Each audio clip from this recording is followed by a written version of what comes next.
मांडुक्य उपनिषद, यह उपनिषद अथर्ववेद के अंतर्गत आता है। इसमें ओमकार को अक्षर ब्रह्मा का संबोधन सिद्ध करते हुए उसके विभिन्न चरणों और मात्राओं के बारे में बताया है। आ, उ, मा तीन मात्राओं को तथा वैश्वानर, तेजस एवं प्राज्ञ तीन चरणों के साथ मात्रा रहित चौथे चरण तुरीय का वर्णन किया गया है। उन्होंने बताया अ, उ, मा जो तीन अक्षर है, उनका संपर्क, उनका मिलन उनके जैसा वैश्वानर, तेज एवं प्राज्ञ ये तीन चरणों में स्थापित रहता है। और जो चौथा चरण है वह तुरीय अवस्था है। ईश्वर के निराकार एवं साकार दोनों स्वरूपों की उपासना का मार्ग इसमें प्रशस्त होता है। यह अक्षर ही सब कुछ है।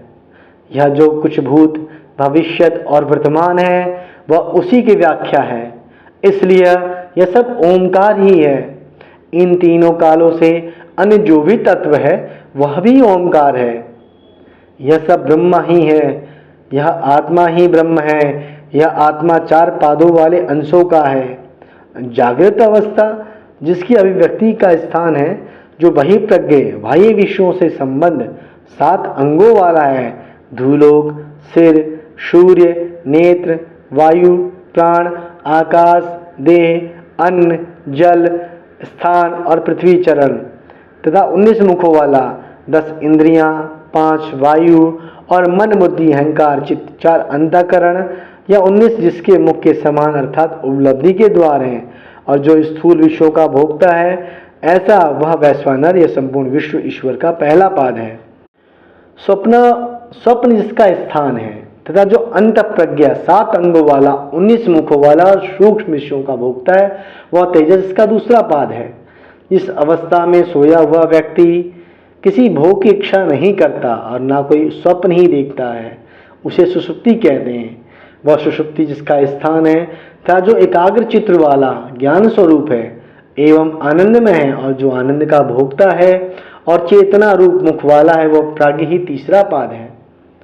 यह ब्रह्म ही सबका ईश्वर है। यह सर्वज्ञ है, यह अंतर्यामी है और समस्त जीवों की उत्पत्ति का लय का स्थान है। विभु विश्व बहिर्प्रज्ञ है। तेजस अंत प्रज्ञ और प्राज्ञ घन प्रज्ञ है। घना ज्ञान, विशुद्ध ज्ञान, इस प्रकार एक ही आत्मा 3 प्रकार से कहा गया है। दक्षिण नेत्र रूपी द्वार में विश्व रहता है। तेजस मन के भीतर रहता है। प्राज्ञ हृदय आकाश में रहता है। इसी प्रकार यह एक ही आत्मा शरीर में 3 प्रकार से स्थित है। विश्व सर्वदा स्थूल पदार्थों को ही भोगने वाला है। तेजस सूक्ष्म पदार्थों का भोगता है तथा प्राज्ञ आनंद को भोगने वाला है। इस प्रकार इसका 3 तरह का भोग जानो। स्थूल पदार्थ विश्व को तृप्त करता है, सूक्ष्म पदार्थ तेजस को तृप्त करता है और आनंद प्राज्ञ को तृप्त करता है। इस प्रकार इनकी तृप्ति भी 3 तरह की समझो। जागृत, स्वप्न और सुषुप्ति, इन तीनों स्थानों में जो भोक्ष्य और जो भोज्य और भोक्ता बताए गए हैं, उन दोनों को जो जानता है वह भोगों को भोगते हुए भी उनसे लिप्त नहीं होता है।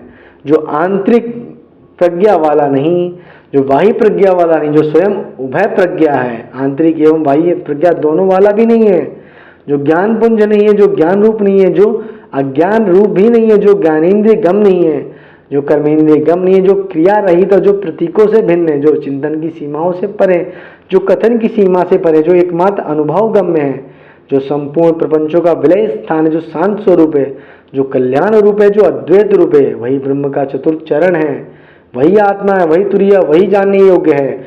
विश्व और तेजस यह दोनों स्वप्न और निद्रा से युक्त हैं। प्राज्ञ स्वप्न निद्रा से युक्त, किंतु निश्चित रूप से तुरीय में ना निद्रा है ना स्वप्न। यह वह आत्मा अक्षर रूप से ओंकार है। यह ओंकार मात्राओं से सन्निहित है। इसकी मात्राएं ही इसके पाद हैं और इसके पाद इसकी मात्राएं। ये मात्राएं अकार, उकार और मकार हैं। जागृत स्थान वाला वैश्वानर व्याप्त होने और आदि तत्वों के होने के कारण ओमकार का प्रथम चरण है। इस प्रकार का ज्ञान रखने वाला ज्ञानी संपूर्ण कामनाओं को प्राप्त करता हुआ सभी ज्ञानियों के प्रथम स्थान प्राप्त करता है। स्वप्न स्थान वाला तेजस उत्कर्ष और मध्यवर्ती होने के कारण ओमकार का द्वितीय चरण है।